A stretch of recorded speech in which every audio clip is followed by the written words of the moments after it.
O canal divino de poder. Estuda a santidade universal da vida. Disso depende a tua utilidade plena, pois teus sermões duram apenas 1 ou 2 horas, mas tua vida prega durante toda a semana. Se Satanás puder transformar um ministro cobiçoso em amante de louvor, de prazer, de iguarias, terá arruinado o seu ministério. Entrega-te à oração e obtém os teus temas, os teus pensamentos e as tuas palavras de Deus. Lutero empregava as suas melhores 3 horas em oração. Frase de Robert Murray. Estamos constantemente empenhados, se não obcecados, em arquitetar novos métodos, novos planos e novas organizações para fazer a Igreja progredir e assegurar a divulgação e a eficiência do Evangelho. Essa direção odiana tem a tendência de perder a visão do homem ou afogar o homem no plano ou na organização. O plano de Deus é usar o homem e usá-lo muito mais do que qualquer outra coisa. Homens são método de Deus. A Igreja está procurando métodos melhores, Deus está buscando homens melhores. Houve um homem enviado por Deus cujo nome era João, João 1 versículo 6. A dispensação que anunciou e preparou o caminho de Cristo, estava confiada àquele homem. João, um menino nos nasceu, um filho se nos deu. Isaías 9 versículo 6. A salvação do mundo se originou naquele filho ainda menino. Paulo traz à luz o segredo do êxito dos homens que arraigaram o Evangelho no mundo, quando pôs em relevo o caráter pessoal desses homens. A glória e a eficiência do Evangelho dependem dos homens que o proclamam. Quando Deus declara que, quanto ao Senhor, seus olhos passam por toda a terra, para mostrar-se forte para com aqueles cujo coração é perfeito para com ele, 2 Crônicas 16 versículo 9, declara a necessidade de homens e o fato de Deus depender de homens que sejam canais por meio dos quais exerça seu poder sobre o mundo. Essa verdade vital e urgente é o que esta era das máquinas tende a esquecer. Esquecê-la é funesto para a obra de Deus, como seria desastroso se o sol desaparecesse da abóbada celestial. Seguir-se-iam trevas, confusão e morte. O que hoje a Igreja necessita não é de mais e melhor maquinismo, de novas organizações ou mais e novos métodos, mas homens a quem o Espírito Santo possa usar. Homens de oração, homens poderosos na oração. O Espírito Santo não se derrama através dos métodos, mas por meio dos homens. Não vem sobre maquinaria, mas sobre homens. Não unge planos, mas homens, homens de oração. Um eminente historiador disse que os acidentes do caráter pessoal têm mais a ver com as revoluções das nações do que os historiadores, filósofos ou políticos democráticos o reconhecem. Essa verdade tem aplicação plena ao Evangelho de Cristo, ao caráter e à conduta dos seguidores de Cristo, cristaniza o mundo e transforma nações e indivíduos. Em relação aos pregadores do Evangelho, é eminentemente verdadeiro. Tanto o caráter como o sucesso do Evangelho estão confiados ao pregador. Ele faz ou desfaz a mensagem de Deus ao homem. O pregador é o canal de ouro pelo qual o óleo divino flui.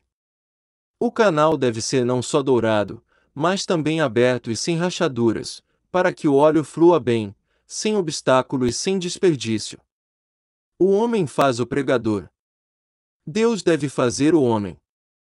O mensageiro é, se possível, mais do que a mensagem. O pregador é mais que o sermão. O pregador faz o sermão. Como o leite nutridor do seio materno é a própria vida materna, de igual modo tudo que o pregador diz está matizado e impregnado daquilo que o pregador é. O tesouro está nos vasos de barro e o sabor do vaso nele se impregna e pode descorá-lo. O homem todo, jaz atrás do sermão. A pregação não é tarefa de 1 hora. É a manifestação de uma vida. É preciso 20 anos para fazer um sermão, porque são necessários 20 anos para formar o homem. O verdadeiro sermão é uma obra de vida. O sermão evoluiu porque o homem se desenvolveu. O sermão é poderoso, porque o homem tem poder. O sermão é santo, porque o homem é santo. O sermão está cheio de unção divina, porque o homem está cheio de unção divina. Paulo denominou-se meu evangelho, não que o tenha degradado por suas excentricidades pessoais ou desviado por apropriação egoísta, mas o evangelho foi colocado no coração e no sangue do homem Paulo, como uma responsabilidade pessoal, para ser executada pelas peculiaridades paulinas, a fim de trazê-lo em chamas e impulsioná-lo pela ígnea energia da sua alma ardente. Os sermões de Paulo, que eram eles? Onde estão eles? Esboços, fragmentos esparsos, flutuando no mar da inspiração. Mas, o homem Paulo, maior que os seus sermões, vive para sempre, em plena forma, figura e estatura com sua mão modeladora sobre a igreja. A pregação é apenas uma voz. A voz silencia, o tema é esquecido, o sermão apaga-se da memória, no entanto, o pregador vive. O sermão não pode elevar-se em suas forças vivificadoras acima do homem. Homens mortos tiram de si sermões mortos e sermões mortos matam. Tudo depende do caráter espiritual do pregador. Sob a dispensação judaica, o sumo sacerdote trazia um frontal de ouro com a inscrição Santidade ao Senhor em letras engastadas de joias. De igual modo, todo pregador no ministério de Cristo deve ser moldado e dominado por essa mesma divisa sagrada.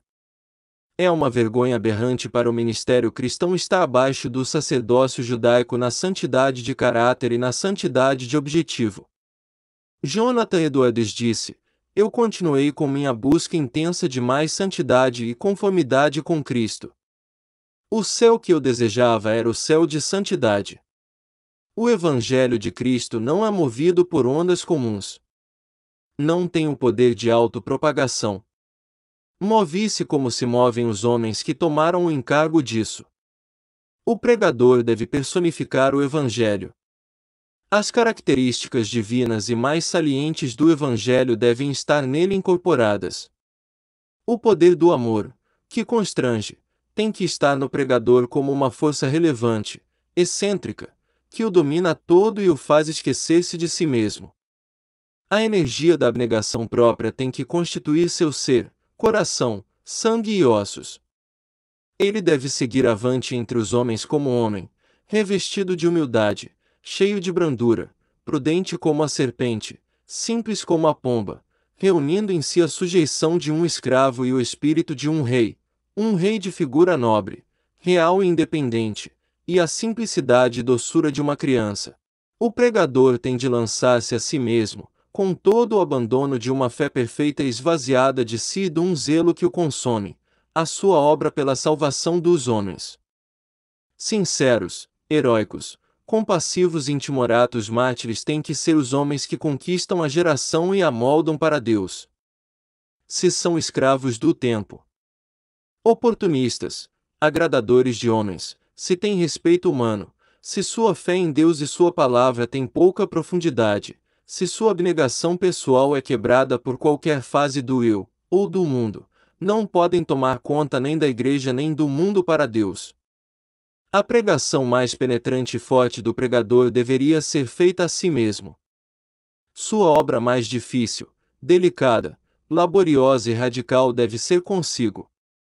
A instrução dos 12 foi a grande, difícil e paciente obra de Cristo.